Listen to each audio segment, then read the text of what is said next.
നമസ്കാരം, ഞാൻ ജിഷ്ണു വാസ്തവ. എല്ലാവർക്കും ഇടവന വേദസിന്റെ യൂട്യൂബ് ചാനലിലേക്ക് സ്വാഗതം.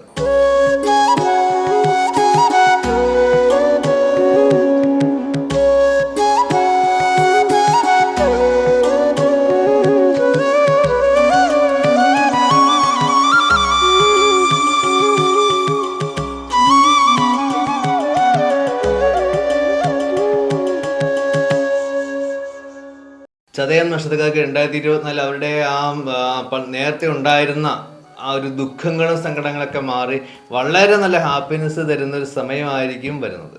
ജോലി ചെയ്യുന്നവർക്ക് അവരുടെ ജോലി സ്ഥലത്ത് നല്ലൊരു അംഗീകാരം കിട്ടുകയും ഗുഡ് വില്ല് കിട്ടുകയും അതുപോലെ തന്നെ ഇവരുടെ സുപ്പീരിയേഴ്സൊക്കെ ഇവർക്ക് സപ്പോർട്ടീവായിട്ട് വരികയും ഇവരുടെ ആ ഒരു ടാലൻറ്റിന് അംഗീകാരം കിട്ടുന്ന ഒരു സാഹചര്യമൊക്കെ ഉണ്ടാവും. പക്ഷേ ഇവർ ശ്രദ്ധിക്കേണ്ടത് ജോലി സ്ഥലത്ത് സാമ്പത്തികം കൈകാര്യം ചെയ്യുമ്പോൾ അത് ഒന്ന് ശ്രദ്ധിക്കുക, നഷ്ടപ്പെടാനുള്ള സാധ്യതയുണ്ട്. കുടുംബത്തിൽ നല്ല സമാധാനവും സന്തോഷമൊക്കെ ഉണ്ടാകും. അതുപോലെ തന്നെ ഇവരുടെ പങ്കാളി ഇവർക്ക് അനുകൂലമായിട്ട് വരും. ഇവർക്ക് സഹോദരന്മാരൊക്കെ ആ സഹോദരന്മാരും ഇവർക്ക് നല്ല അനുകൂലമായിട്ട് സ്നേഹത്തോടുകൂടി വരുന്ന സാഹചര്യം ഉണ്ടാവും. ഇവർ ആരായിട്ട് ഇടപെട്ടാലും അവരായിട്ട് വളരെ സൗമ്യമായിട്ടുള്ള രീതിയിലുള്ള വർത്തമാനം തന്നെ പറഞ്ഞു പോകുന്നത് ഇവർക്ക് നല്ലതായിരിക്കും. ബിസിനസ് ചെയ്യുന്നവർക്ക് ബിസിനസ് ഒന്ന് ഡൗൺ ആകും, പക്ഷേ അത് കുഴപ്പമില്ലാത്ത രീതിയിൽ ഭാവിയിലേക്ക് വരാനുള്ള സാധ്യത വളരെ കൂടുതലാണ്.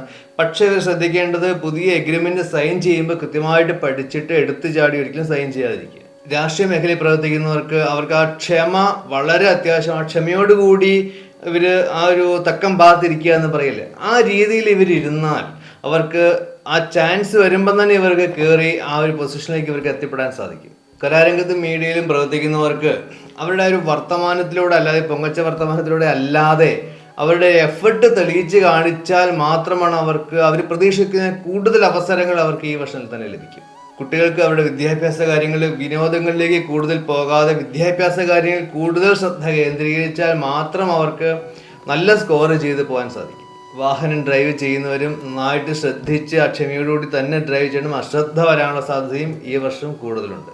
ആരോഗ്യ സംബന്ധമായിട്ട് പല്ല്, ലോവർ ബാക്ക്, അതുപോലെ തന്നെ ദഹനം, കാല് സംബന്ധമായുള്ള അസുഖങ്ങളൊക്കെ വരാനുള്ള സാധ്യതയും ഈ വർഷമുണ്ട്. അതുകൊണ്ട് ശ്രദ്ധിക്കുക, വേണ്ട ട്രീറ്റ്മെൻറ്റൊക്കെ യഥാസമയം എടുക്കുക.